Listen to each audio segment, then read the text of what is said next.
Bienvenidos a otro episodio más de Antisemitismo en la Historia, un podcast donde exploramos los eventos de antisemitismo, conocidos y no tan conocidos, de la historia de la humanidad. La palabra antisemitismo fue acuñada en el siglo XIX por Wilhelm Marr, un periodista alemán abiertamente antijudío. En 1879, publicó un panfleto titulado El camino hacia la victoria del germanismo sobre el judaísmo, en el que proponía una oposición racial a los judíos y ya no solo religiosa. Marr utilizó el término antisemitismo para dar a su odio un barniz pseudocientífico, pretendiendo que su oposición no era contra la religión judía, sino contra una supuesta raza semita. Sin embargo, el término siempre ha sido usado exclusivamente contra los judíos, no contra árabes u otros pueblos semíticos. Así, aunque la palabra no fue inventada por judíos y tiene un origen abiertamente antijudío, hoy se utiliza para describir todas las formas de odio, hostilidad y prejuicio contra los judíos. Existen varias definiciones de antisemitismo, sin embargo, en este episodio tomaremos como base la definición del AIRA, la Alianza Internacional para el Recuerdo del Holocausto. Esta definición ha sido adoptada oficialmente por más de 40 países. También ha sido utilizada por cientos de universidades, parlamentos, gobiernos locales y organismos internacionales. Su uso amplio y su claridad la han convertido en el estándar de referencia más aceptado a nivel internacional. Es importante señalar que el antisemitismo debe ser definido por los propios judíos. Cuando un grupo es sistemáticamente atacado, excluido o estigmatizado, es ese grupo el que debe tener la legitimidad para identificar y nombrar las formas en que ese odio se manifiesta. Negar a los judíos el derecho de definir el antisemitismo es, en sí mismo, una forma de discriminación. La definición del AIRA es la siguiente.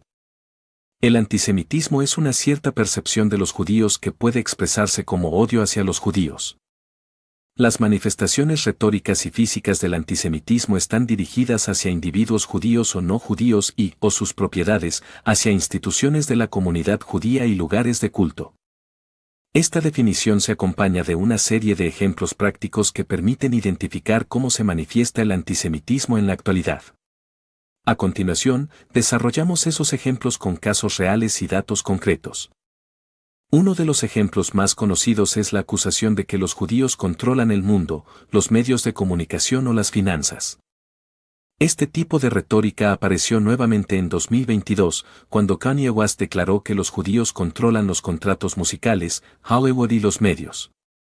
Estas declaraciones no solo reciclan estereotipos antiguos, sino que son lógicamente inconsistentes. Si los judíos controlaran los medios globales, no se explicaría la cobertura extremadamente crítica y, en muchos casos, sesgada contra Israel que predomina en medios como BBC, Al Jazeera, The Guardian o incluso en ciertas cadenas estadounidenses. En el informe 2023 de UN Watch sobre parcialidad en la ONU y en la prensa, se documentó cómo Israel fue objeto de más titulares negativos que China, Irán, Siria y Corea del Norte combinados.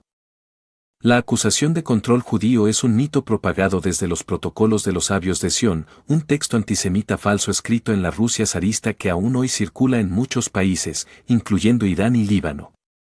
Negar el holocausto o minimizarlo también constituye antisemitismo. En muchos países europeos, como Hungría o Polonia, se han promovido leyes que penalizan o restringen la investigación sobre la colaboración local en el exterminio de judíos, lo cual equivale a una forma de negación parcial. Pero más allá de la política, la negación sigue presente en redes sociales, círculos negacionistas e incluso libros de texto. El régimen iraní ha organizado concursos internacionales de caricaturas que ridiculizan el Holocausto. En 2006 y 2016 se celebraron eventos en Teherán con premios en metálico para artistas que presentaran caricaturas que negaran o minimizaran el genocidio. Negar un crimen que dejó más de 6 millones de víctimas judías, documentado con archivos, fotografías, películas, testimonios y confesiones judiciales, no es ignorancia, es antisemitismo deliberado. Otra manifestación común es la afirmación de que los judíos explotan el Holocausto para obtener ventajas. Esta idea fue popularizada por figuras como Norman Finkelstein, autor de un libro titulado La industria del Holocausto, donde acusa a organizaciones judías de usar el recuerdo del Holocausto con fines financieros.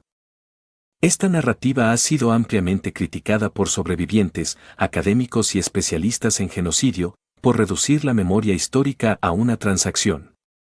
La realidad es que la gran mayoría de instituciones que preservan la memoria del Holocausto, como Yad Vashem, el Museo del Holocausto en Washington, o museos en Berlín, París y Buenos Aires, no lucran, sino que educan y documentan para prevenir futuros genocidios.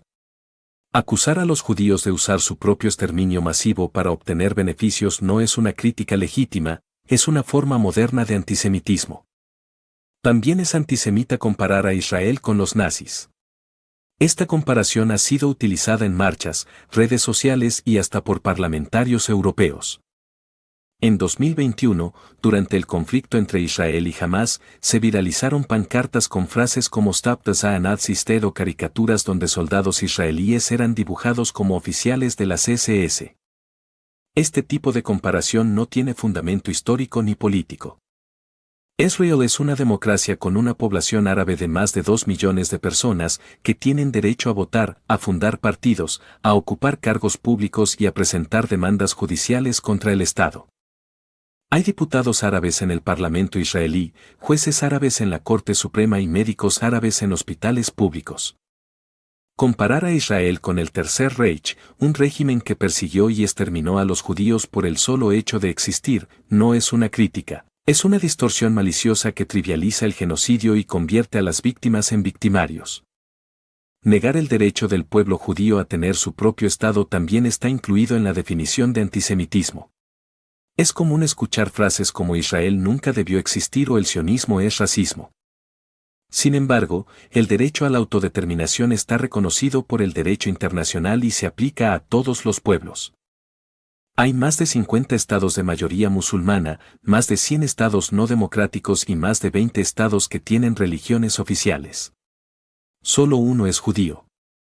Nadie pide desmantelar Pakistán, que fue fundado como hogar para los musulmanes del subcontinente indio. Nadie exige que Arabia Saudita deje de existir por tener leyes basadas en el Corán. Solo Israel, el único estado judío del mundo, es señalado como ilegítimo por el hecho de ser judío. También es antisemitismo responsabilizar a todos los judíos por las acciones de Israel.